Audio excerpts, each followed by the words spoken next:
Welcome to Pindar Poetry. We hope you learned something new.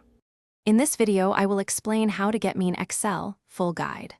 Select your data range and type equals average, A1, A10 to get the basic mean quickly. For condition-based means, use equals average, range, criteria, or equals average for multiple criteria.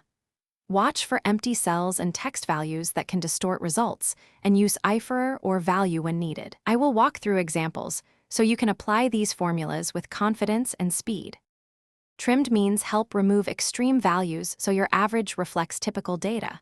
Use equals trimian range 0. 2. To drop 20% of extreme values symmetrically. To ignore zeros, use an array formula such as equals average, if range 0, range, entered appropriately.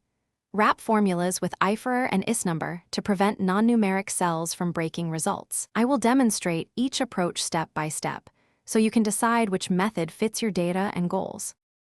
If you are finding this video helpful, please subscribe and like to support more clear Excel guides.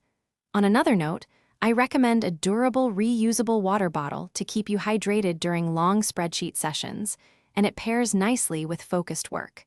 Check the description for the product link and other deals to grab one if you want. Thanks for the support. Now let's get back to the video. Weighted averages account for importance by using equals SumProduct, values, weights, /sum, weights, which I will show with a simple example.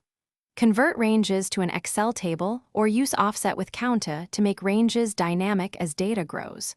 For grouped means, pivot table gives fast summaries without formulas. I will demonstrate each technique on sample data, point out common mistakes, and explain how to validate results so your means remain correct and useful. Thanks for watching. Consider subscribing if we helped you.